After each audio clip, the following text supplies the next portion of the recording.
तो चलिए दोस्त हम आपको बताते हैं दूसरे दिन के खेल का पूरा हाईलाइट शुरुआत से ही। तो दोस्त आज दूसरे दिन का खेल का पहला सेशन भारत की तरफ से एक बार फिर से खेलने आए के राहुल और मोहम्मद सिराज पारी की शुरुआत करने उतरे। और दोनों ही बल्लेबाज आज समझबूझकर बल्लेबाजी कर रहे थे क्योंकि भारत के 8 विकेट पहले ही दिन गिर गए थे और यह दोनों ही बल्लेबाज पहले 2 ओवर तक पूरी तरह से संभल कर बल्लेबाजी किया। तो वही 62वां ओवर डालने आए उनकी दूसरी ही गेंद पर एक बेहतरीन ड्राइव के जरिए चौका लगाया के राहुल ने और आज के दिन का यह पहला चौका था। तो वही दोस्त मोहम्मद सिराज सिर्फ सिंगल लेने के चक्कर में खेल रहे थे। तो वही दोस्त इसके बाद 63वां ओवर डालने कगिसोर रबाडा की पहली और दूसरी गेंद पर बैक टू बैक 2 शानदार चौका लगाया के राहुल ने और के राहुल अब 85 रन पर पहुंच चुके थे। तभी फिर से 65वां ओवर डालने कगिसोर रबाडा की तीसरी गेंद पर और छठी गेंद पर एक बेहतरीन छक्का लगाया के राहुल ने और यह गगनचुंबी छक्का था के राहुल के बल्ले से देखने को मिला। दोनों ही बल्लेबाज संभल कर पारी को आगे बढ़ा रहे थे। तभी 66वां ओवर डालने गिलास कोटरेज ने अपनी पहली ही गेंद पर मोहम्मद सिराज को विकेट कीपर बिराने के हाथों कैच आउट कर पोलैंड भेजा और अपनी टीम को सफलता दिलाई और भारतीय टीम को 9वां झटका दिया।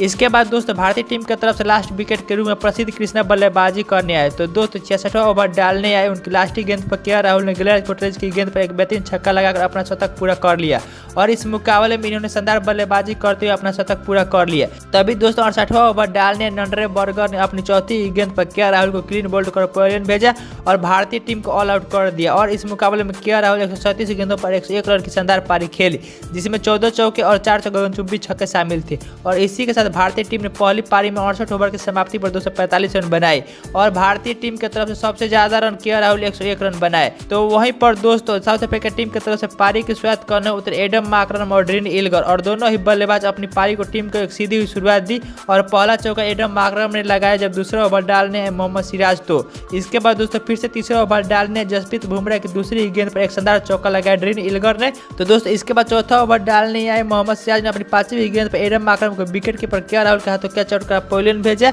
और अपनी टीम को सफलता दिलाई और भारतीय टीम को पहला सफलता मिल गई। एडम माकरम इस मुकाबले में 17 गेंदों में 5 रन की पारी खेले। इसके बाद तीसरे नंबर बल्लेबाजी करने टोनी जिजोराई। तो दोस्तों टोनी जिजोराई ने आते ही 6ठे ओवर की लास्ट गेंद पर मोहम्मद सिराज की एक शानदार चौका लगाया। तो दोस्तों आज मोहम्मद सिराज काफी ज्यादा महंगे साबित हो रहे थे। तभी फिर से 8वां ओवर डालने मोहम्मद सिराज की तीसरी गेंद पर एक बेहतरीन चौका लगाया ड्रीन इल्गर ने। तो इसके बाद फिर से 10वां ओवर डालने मोहम्मद सिराज की दूसरी गेंद पर एक बेहतरीन चौका जरा ड्रीन इल्गर ने ही और टोनी जिजोराई और आज दोनों ही बल्लेबाज बेहतरीन लय में नजर आ रहे थे। तभी 13वां ओवर डालने प्रसिद्ध कृष्णा की पहली गेंद पर एक बेहतरीन कवर ड्राइव लगाया टोनी जिजोराई ने और ड्रीन इल्गर आज भी अच्छी लय में नजर आ रहे थे और दोनों ही बल्लेबाज अब तेजी से रन बना रहे थे। तभी 15वां ओवर डालने फिर से प्रसिद्ध कृष्णा की पहली और चौथी गेंद पर बेहतरीन 2 चौका लगाया ड्रीन इल्गर ने और इसी के साथ दोस्तों दूसरे दिन का खेल पहले सेशन की समाप्ति तक साउथ अफ्रीका की टीम 49 रन बना ली थी 1 विकेट के नुकसान पर और अभी भी ड्रीन इल्गर 29 और टोनी जिजोराई 12 रन बनाकर खेल रहे थे। लेकिन दोस्तों लॉन्च के बाद 5वें ओवर फेंकने आई भारतीय टीम को पहली सफलता मिल गई और यह सफलता जसप्रीत बुमराह ने दिलाई और जसप्रीत बुमराह ने टोनी जिजोराई को यशस्वी जायसवाल के हाथों कैच आउट कर पोलैंड भेजा और अपनी टीम को दूसरी सफलता दिलाई। और इस मुकाबले में पूरी तरह से सेट हो चुके टोनी जिजोराई को 62 गेंदों में 60 रन की पारी खेली। इसके बाद नए बल्लेबाज के रूप में केविन पीटरसन बल्लेबाजी करने लेकिन ये भी कुछ खास कमाल नहीं कर पाए और फिर से 30वां ओवर डालने जसप्रीत बुमराह ने केविन पीटरसन को क्लीन बोल्ड कर पोलैंड भेजा और अपनी टीम को तीसरी सफलता दिलाई। केविन पीटरसन इस मुकाबले में 7 गेंदों में 2 रन की पारी खेली। तो वही इसके बाद 5वें नंबर क्रीज पर उतरे डेविड विहंगम और इन्होंने आते ही 31वां ओवर डालने जसप्रीत बुमराह की पहली गेंद पर एक बेहतरीन चौके लगाकर अपना पारी का आगाज किया।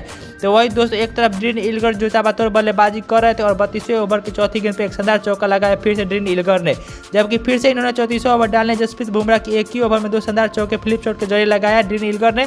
तो इसके बाद फिर से 35वां ओवर डालने मोहम्मद सिराज की दूसरी गेंद पर स्क्वायर लेग की दिशा में एक बेहतरीन चौका लगाया ड्रीन इल्गर ने। इसके बाद फिर से ड्रीन इल्गर ने शानदार बल्लेबाजी करते हुए प्रसिद्ध कृष्णा की एक ही ओवर में 2 शानदार चौका लगाया और इसी के साथ ड्रीन इल्गर ने अपना 8 शतक पूरा कर लिया और अपना शतक पूरा हो जाने के बाद फिर से 37वां ओवर डालने मोहम्मद सिराज की एक ही ओवर में 2 बेहतरीन चौका लगाया ड्रीन इल्गर ने और 4 समय तक साउथ अफ्रीका की टीम 133 रन हो गया 1-2 विकेट के नुकसान पर। लेकिन इसके बाद फिर 4 समाप्त होने के बाद फिर से मुकाबले को शुरू हुआ तो फिर से एक बार कमाल की शुरुआत किया ड्रीन इल्गर ने और फिर से और 36वां ओवर डालने शार्दुल ठाकुर की चौथी गेंद पर एक बेहतरीन चौका लगाकर अपनी दूसरी सेशन का आगाज किया और अब दोनों ही खिलाड़ी के बीच में 50 रन की पार्टनरशिप हो चुकी थी। तो इसके बाद फिर से इन्होंने प्रसिद्ध कृष्णा की गेंद फेंकने आए और शानदार चौका लगाया। तो वहीं पर फिर से 40वां ओवर डालने प्रसिद्ध कृष्णा की दूसरी गेंद पर डेविड विहंगम के बल्ले से इस पारी का पहला छक्का देखने को मिला और यह छक्का एक टेस्ट ड्राइव के जरिए से लगाया। तो फिर शानदार बल्लेबाजी करते हुए ड्रीन इल्गर ने स्क्वायर लेग की दिशा में एक शानदार चौका लगाया जसप्रीत बुमराह की गेंद पर और अब यहीं पर शतक की ओर अपने धीरे धीरे बढ़ रहे थे ड्रीन इल्गर और 42वां ओवर की पहली गेंद जो कि नो बॉल थी, इस पर एक शानदार चौका लगाकर ड्रेन इल्गर ने अपना शतक पूरा कर लिया और ड्रेन इल्गर ने कमाल का यह शतक लगाया और ड्रेन इल्गर का यह शतक मात्र 145 गेंदों पर ही लग गया। लेकिन दोस्तों शतक भी पूरा हो जाने के बाद इनका बल्ला चलता रहा और 42 ओवर डालने आए। उनकी चौथी गेंद पर शार्दुल ठाकुर की गेंद पर एक शानदार चौका जरा ड्रेन इल्गर ने और फिर ये दोनों ही बल्लेबाज पारी को आगे बढ़ा रहे थे। तो अभी फिर से 45 ओवर डालने शार्दुल ठाकुर की चौथी गेंद पर एक बेहतरीन स्क्वायर लेग की दिशा में छक्का लगाया ड्रेन इल्गर ने और फिर से चाय काल का समय हो गया। और जब तीसरा सेशन शुरू हुआ तो भारत की तरफ से पहलक और पारी के 50वां ओवर डालने जसप्रीत बुमराह की 5वीं गेंद पर डेविड बेहंगम ने स्क्वायर लेग की दिशा में एक शानदार चौका लगाया और यह चौका तीसरे सेशन का पहला चौका रहा। और इसके बाद फिर से 53वां ओवर डालने जसप्रीत बुमराह की 5वीं गेंद पर एक बेहतरीन फाइन लेग की दिशा में चौका लगाया डेविड बेहंगम ने ही और दोनों ही बल्लेबाजों के बीच अब 100 रन की पार्टनरशिप हो चुकी थी। तभी 55वां ओवर डालने मोहम्मद सिराज की दूसरी गेंद पर डीप लेग की दिशा में एक शानदार चौका लगाया डेविड बेहंगम ने ही और इसके बाद से फिर से 97वां ओवर डालने मोहम्मद सिराज की पहली गेंद पर वाइड की दिशा में एक बेहतरीन चौका लगाया ड्रेन इल्गर ने। तो इसके बाद फिर से 98वां ओवर डालने आए बेहंगम ने अपने अर्धशतक पूरा कर लिया चौका लगाकर।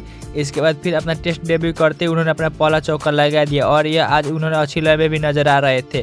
तभी 59वां ओवर डालने मोहम्मद सिराज की चौथी गेंद पर डेविड बेहंगम ने एक शानदार चौका लगा स्क्वायर लेग की दिशा में। तभी 61वां ओवर डालने मोहम्मद सिराज ने अपनी पहली गेंद पर डेविड बेहंगम को क्लीन बोल्ड कर पेलन भेजा और अपनी टीम को चौथी सफलता दिलाई। 58 रन की पारी खेली। इसके बाद नए बल्लेबाज के रूप में बिराने बल्लेबाजी करने और आते ही इन्होंने एक शानदार चौका लगाया मोहम्मद सिराज की इसी ओवर में।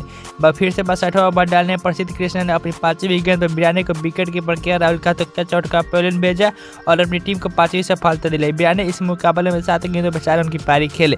इसके बाद नए बल्लेबाज के रूप में मार्कस जॉनसन बल्लेबाजी करने आए और इसी के साथ दूसरे दिन का खेल समाप्त होने तक साउथ अफ्रीका टीम ने 20 रन का लीड ले लिया था। तो दोस्तों ये वीडियो कैसी लगी कमेंट करके जरूर बताइएगा और दोस्तों आपने अभी तक हमारे इस चैनल को सब्सक्राइब नहीं किया तो सब्सक्राइब कर बेल आइकन जरूर दबा लीजिएगा। तो दोस्तों जल्दी मिलते हैं नेक्स्ट वीडियो में।